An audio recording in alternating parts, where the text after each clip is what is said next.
Jan Koum, the WhatsApp story. एक साधारण बालक से विश्वस्तरीय उद्यमी तक। यदि मैं आपसे यह कहूं कि दुनिया का सबसे अधिक उपयोग किया जाने वाला मैसेजिंग ऐप एक ऐसे व्यक्ति ने बनाया जिसने बचपन में गरीबी देखी, युवा अवस्था में अस्वीकृति झेली और सफलता के शिखर पर पहुंचकर भी सादगी को नहीं छोड़ा, तो यह कहानी केवल तकनीक की नहीं बल्कि संघर्ष, मूल्यों और आत्मसम्मान की कहानी बन जाती है। यह कहानी व्हाट्सएप के सह संस्थापक जॉन कुम के जीवन पर आधारित है। एक ऐसा जीवन जो हमें सिखाता है कि बड़ी उपलब्धियां शोर से नहीं, शांत संकल्प से बनती हैं। अध्याय 1, बचपन और प्रारंभिक संघर्ष। जॉन कुम का जन्म सन 1976 में यूक्रेन के एक साधारण परिवार में हुआ। उस समय का समाज आर्थिक सीमाओं, राजनीतिक नियंत्रण और अभिव्यक्ति की स्वतंत्रता की कमी से जूझ रहा था।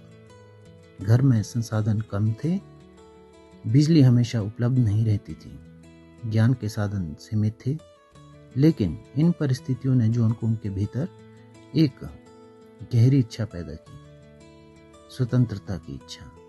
यही इच्छा आगे चलकर उनके जीवन का मूल सिद्धांत बनी। अध्याय 2,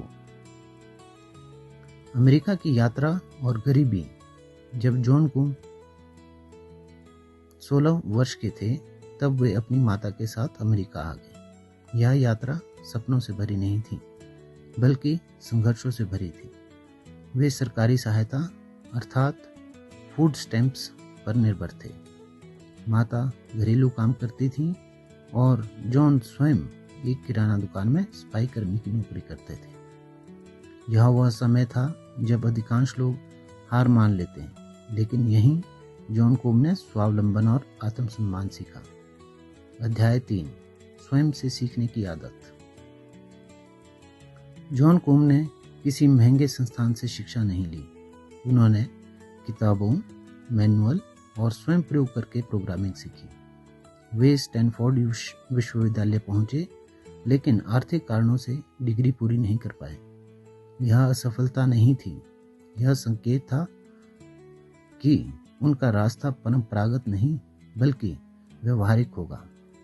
यह अध्याय हमें सिखाता है कि डिग्री ज्ञान का प्रमाण हो सकती है, पर सीखने की भूख व्यक्ति को आगे ले जाती है। अध्याय 4, याहू और वास्तविक अनुभव। जॉन कुम को याहू में नौकरी मिली। यहीं उनकी मित्रता हुई ब्रायन एक्टन से।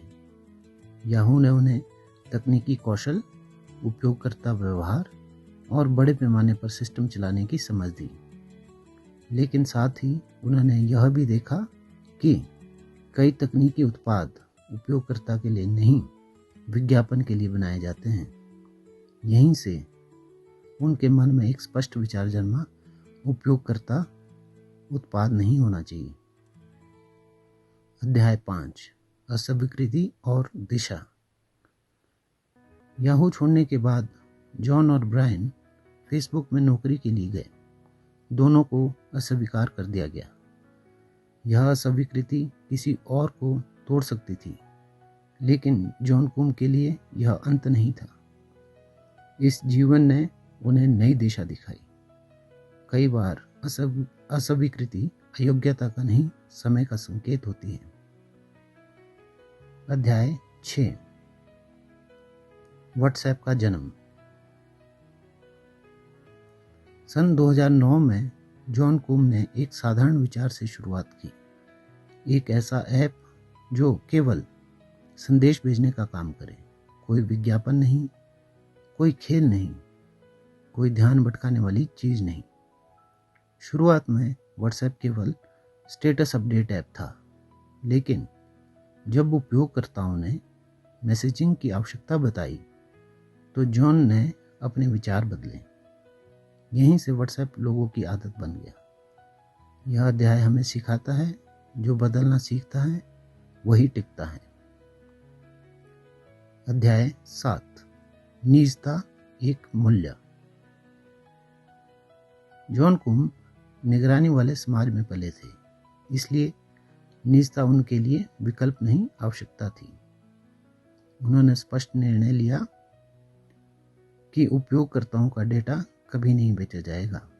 व्हाट्सएप का सिद्धांत था, कोई विज्ञापन नहीं, कोई ट्रैकिंग नहीं। यह सोच भारतीय दर्शन के अपरिग्रह से मेल खाती है, अर्थात कम में संतोष। अध्याय 8, अभूतपूर्व विकास। व्हाट्सएप ने कभी विज्ञापन नहीं किया, फिर भी लाखों से करोड़ों उपयोगकर्ता जुड़ते गए। लोगों ने दूसरों को ऐप बताया, उपयोगकर्ता ही ब्रांड एम्बेसडर बन गए। यह सिद्ध करता है कि सच्चा उत्पाद स्वयं प्रचार करता है। अध्याय 9, फेसबुक सौदा। सन 2014 में फेसबुक ने व्हाट्सएप को 19 अरब डॉलर में खरीदा। जॉन कुम फेसबुक के बोर्ड में शामिल हुए, लेकिन उन्होंने अपनी पहचान नहीं बदली। ना कोई दिखावा, ना कोई आडंबर। यह सौदा पैसे का नहीं, विश्वास का था। अध्याय 10, सिद्धांतों के लिए त्याग। जब निजता के मुद्दों पर समझौते की स्थिति आई तो जॉन कुम ने फेसबुक छोड़ने का निर्णय लिया। उन्होंने अरबों डॉलर के बावजूद अपने मूल्यों को चुना। यह निर्णय सच में एक दुर्लभ है। यह दिखाता है कि सच्ची सफलता मूल्य से समझौता नहीं करती। मुख्य सीख। शुरुआत संसाधनों से नहीं, संकल्प से होती है। अस्वीकृति अंत नहीं, संकेत होती है।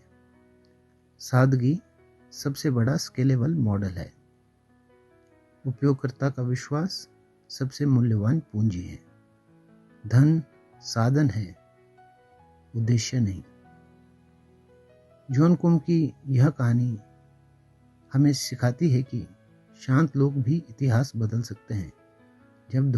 जब दुनिया ध्यान बेचने में व्यस्त थी, उन्होंने विश्वास चुना, और शायद इसी कारण व्हाट्सएप सिर्फ एक ऐप नहीं, एक आदत बन गया।